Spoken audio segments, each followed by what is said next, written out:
support you in your efforts, and that you also give us some of your insight. This is a two-way street. We all have to exchange knowledge.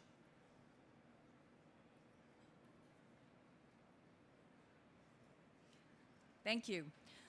So I would like to actually complete the discussion of this panel in the initial phases, but then we'll go into just a couple of questions, and we'll have to go quite quickly as we're slightly over time. We've been talking a lot about different parts of the value chain, but we haven't yet talked about the developer and the role of the developer. And we have here Alain Bejani, who is representing Majid Al Futam. I hope that I have pronounced that kind of properly. But it's fine. Ah, okay.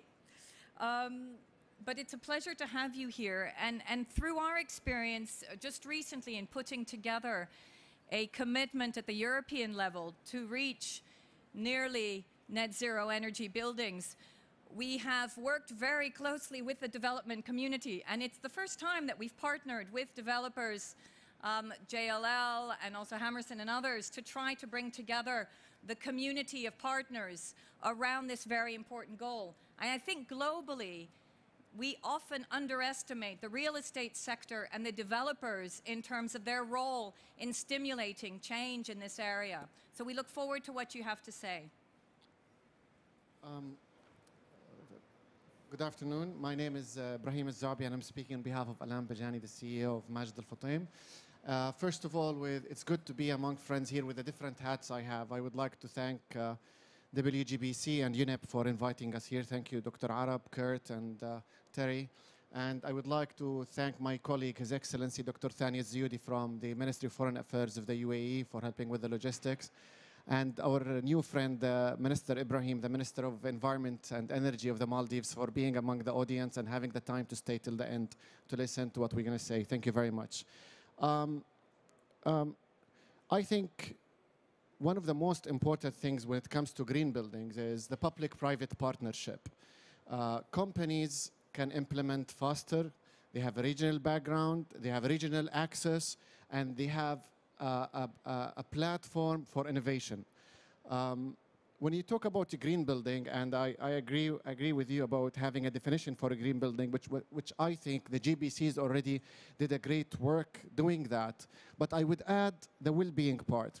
We have, from a private sector perspective, we just need, what the smart thing to do is not to reinvent the wheel. Hence, and Majid Al Futam, we're board members in different GBCs, we're in the corporate advisory board of the WGBC, and we take it from there. So, not reinventing the wheels mean we just save time. WGBC came up with a great report about the well-being, and we use this in our business. How we use it? We justify the ROI, the investments, and the sales pitch we have. We are the closest stakeholder when it comes to end user. Who's going to live in buildings other than the social housing, which governments some of the governments take care of it. But developers are the real front runners, front borders when it comes to customers, the end user. So we communicate, we have marketing strategies, we have sales strategies, we invest. Why as a developer should we do that? For 5 main points. One, and it's all proven, by the way, and I use always these 5 points when I go and take money from my board, which they're all business-oriented people. They don't drive Cadillacs, but they are CEOs of big companies all over the world. One, cost savings. And I don't need to take much time convincing. They're convinced. We need to stop talking about these things because they know it. So cost savings by default, that's the first point. Long-term profitability, brand reputation, especially when you talk about the Middle East and North Africa. 75% of the businesses and economy is based from family-owned companies. So the brand reputation is so important. License to operate, again, when it comes to natural resources, the stakeholder, the civil society, ethical consumerism is booming, by the way. We've seen young people, 60% of the population of the Middle East and North Africa under 30 years old. These guys change governments. Don't you think they can boycott a company and business? They're very smart. So don't underestimate the intelligence of our consumers. They're way ahead of us. They know which is good, what is good for them. So we utilize that in our sales and marketing strategies. And most important is the corporate citizenship. When I talk about public-private partnership, including civil society, including architects, and it's good to see you again. I've listened to your great presentation, Quebec, 2 years ago. They're smart.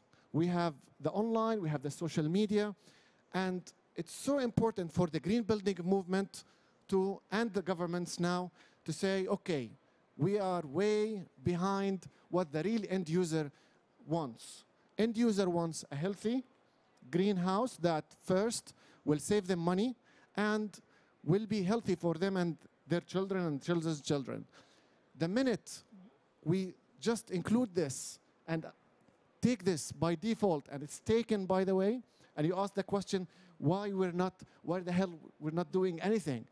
Because I believe we may a bit behind of what the customers want. The customers want green, healthy house. Our job is to give them that.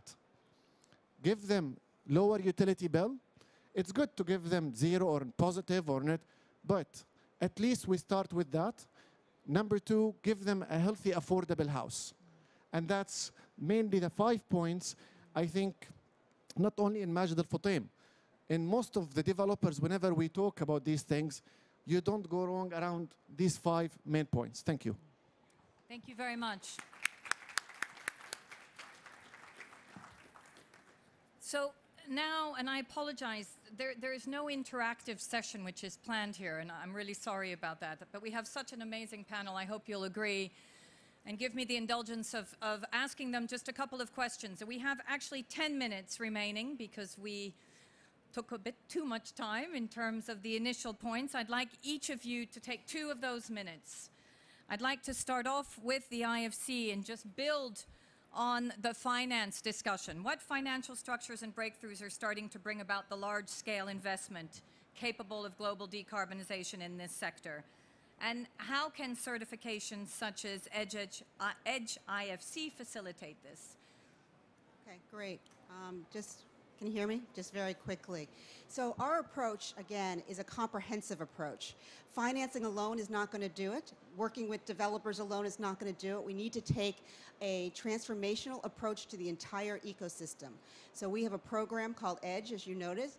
It's a 4-pronged program, and it deals with all the players in the ecosystem. So governments in terms of codes and incentives, it deals with developers, it deals with the financial institutions, and at the heart of it is, the program is an easy-to-use, low-cost tool which helps developers early in the project stage design and build green with energy efficiency measures which are the lowest cost. And you can, it's a free online tool. It's at www.edgebuildings.com. We invite you to go to that site and look at this tool.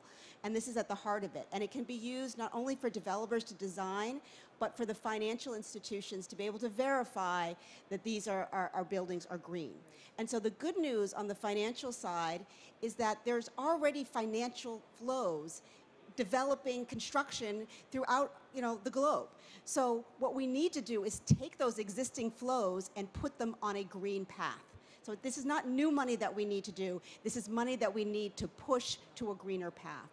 And so in some areas where the owners, the developers are the owners, such as in hotels or retail, that's easy. And we've been able to do over $1 billion a year. I mean, our portfolio is about $1 billion of green buildings, $1.5 billion. And the easiest place is in hotels and retails where they can capture the economic benefits. It's harder where the owners, the end users, are not the developers, such as in residential, such as in some office buildings. And in those areas, we are using leverage and concessional finance, guarantees, green bonds, and those type of financial products to inform the investors, to get the investors to take those first steps in order to move forward. So these are some of the ideas that we need to do, but the takeaway is that the money is there, we need to get it onto a greener path. Thank you so much. And actually, you bring up a very good point, which is often the problem, is that when we talk about capital, we don't necessarily need to say that it's new capital. Actually, we have a lot of existing capital. It's better use of the money. It's going to the right streams in order to enable the right change. Actually, you also spoke about developers, and so I'm going to turn to you right away and ask you actually, what is your feeling in this particular area? How many companies and services may offer change in order to bring about a decarbonized built environment? So what types of companies do you need to work with in order to enable this change? And how can companies really lead this effort, not only in terms of decarbonization, but also the resilience discussion, which we also had come up from ADEME?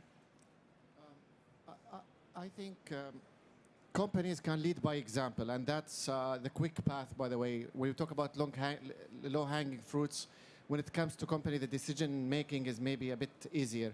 But what companies and private sector can really help is working on the communication. What I see, and I was having discussions the last 2 days with colleagues from the UE and even the region, what we lack is the communication when it comes to sustainability and green building, which is unifying efforts. And what we lack is communicating such success stories to share with externally with politicians and banks. And now companies can be the platform for architects, facility managements, utilities provider, and end user.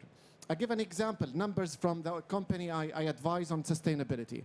When it comes to design, when it comes to innovation, we started looking at not only achieving LEED Platinum or BREEAM Excellent, we started looking at integrating renewable energy within the design itself. Why did we do that? Because simply, we pay more than $40 million to utilities. And in my PLN sheets, I would like to reduce that. My bonus, and a lot of people, we make money out of sustainability. So the incentive is there financially, annually. My bonus gets more because I save more. Yeah. That's the number which is, we should see it's important, providing numbers, providing realistic platform for external stakeholders. Thank you very much. Madame Campana.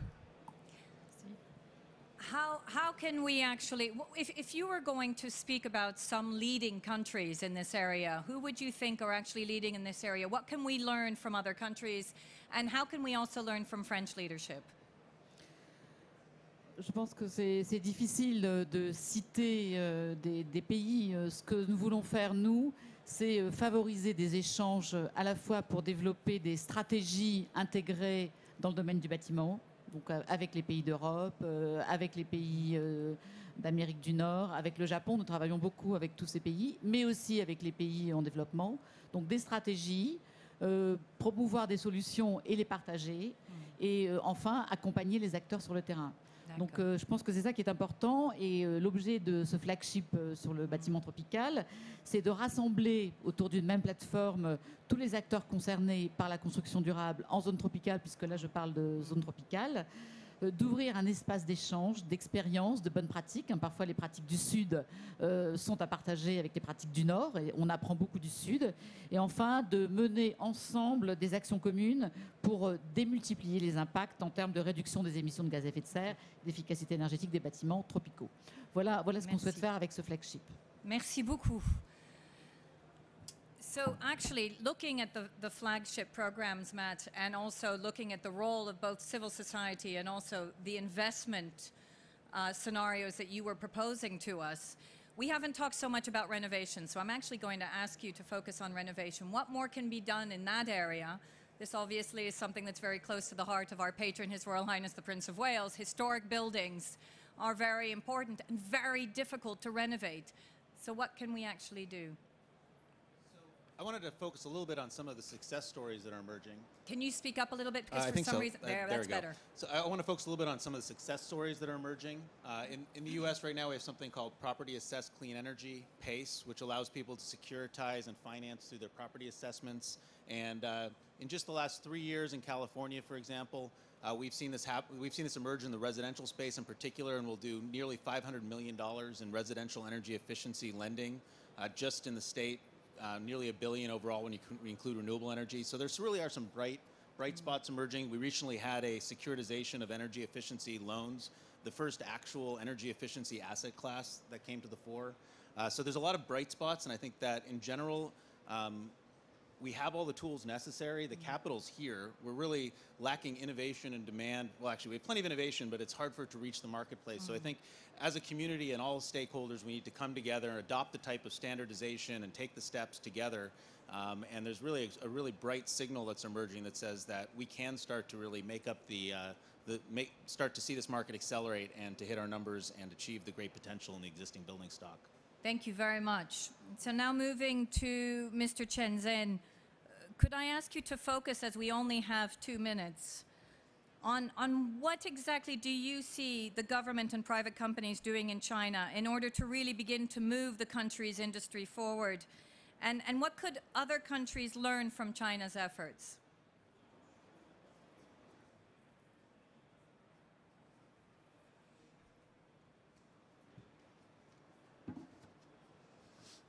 刚才我已经讲到了，中国政府和企业面临的这个减排的巨大压力，因为我们的建设量非常大。我想呢，这个我们最近的一切举措已经说明了中国政府和企业已经开始行动。我想可以跟大家分享交流的就是，这个世界气候问题是全球性的问题。我个人感觉，如果没有全球性的统一行动，我们可能没有任何一个国家和民族能解决气候变化的问题。所以我想呢，现在气候变化问题目标已经非常清晰。实际上呢，困惑我们的就是统一认识、技术支撑和资金保证，就是这3大要素。我希望呢，这次巴黎峰会能够尽快能达成一个有约束力的协议，然后呢，我们全世界的这个政府和建筑师和社会人员，我们就开始努力来做。这个我刚才一再说，我们说的再多，我们如果没有做，可能我们还停留在原地。我想呢，这次巴黎峰会一定会解决一个问题，全球统一起来，大家一起做，这是一个最关键的问题。谢谢大家。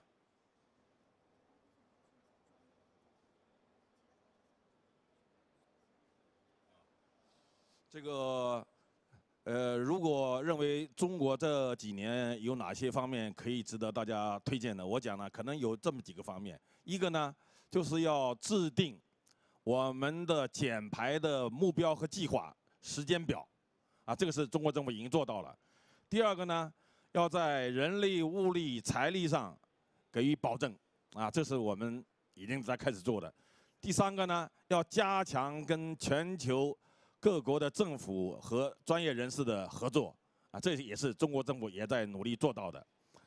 第四个，我们要建立一套完整的这个减排的奖励和处罚的法律和法规，要开始严格的执行这方面的法律法规。我觉得这个也是我们中国政府也在努力在做的这件事情。我想呢，通过这些步骤，我们全球的这个减排事业一定会不断的推向前进。So just to quickly recap, the most important thing that Mr. Chen wanted to focus on is that this is not just about China. It's a global issue, so we have to align our goals and work together in this.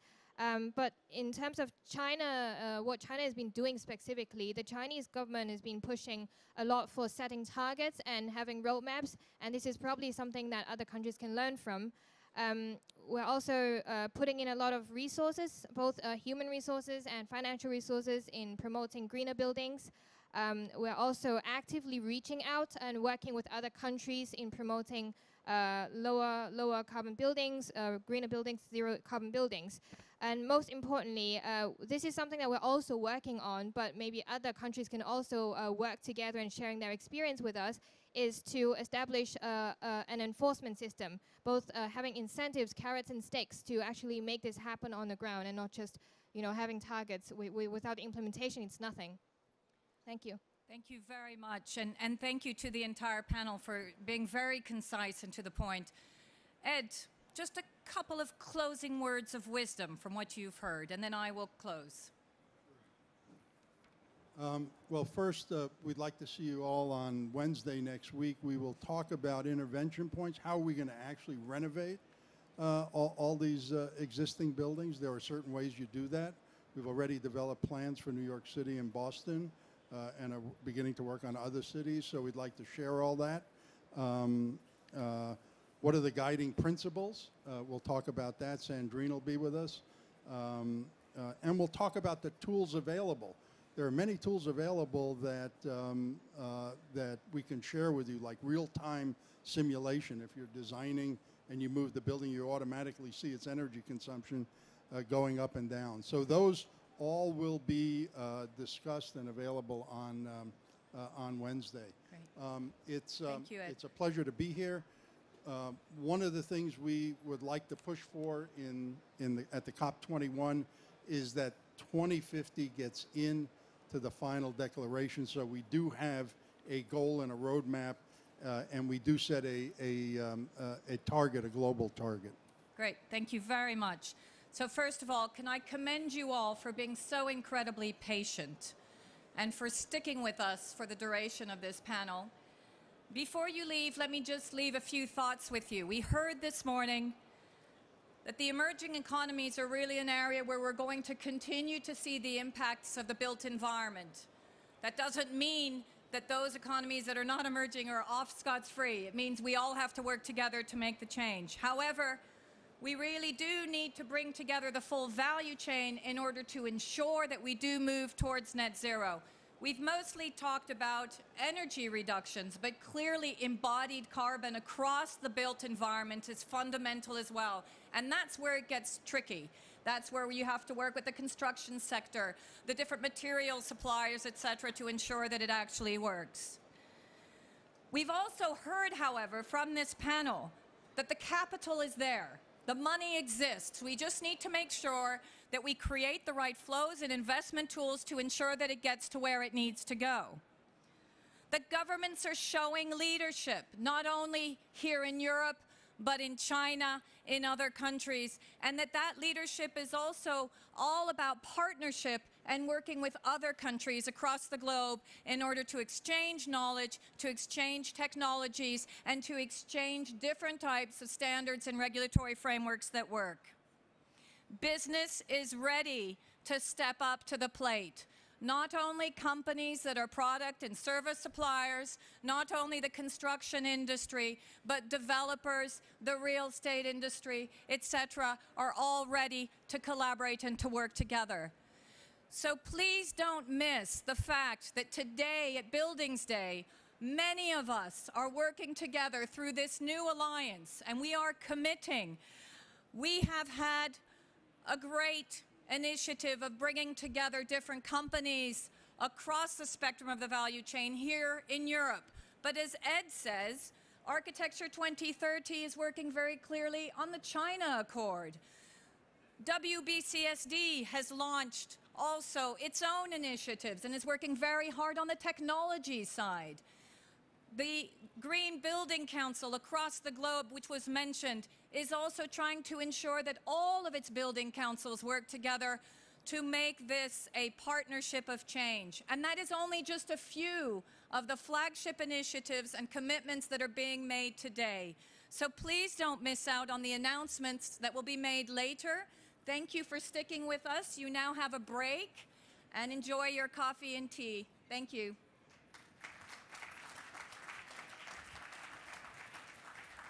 And thank you very much for this excellent session.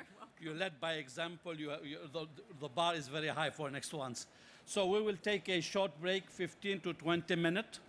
Unfortunately, we are not serving coffee, but there is a cafeteria close by. Please come, be back here in maximum 20 minutes. We have another very interesting session. Thanks a lot, and thank you, everybody.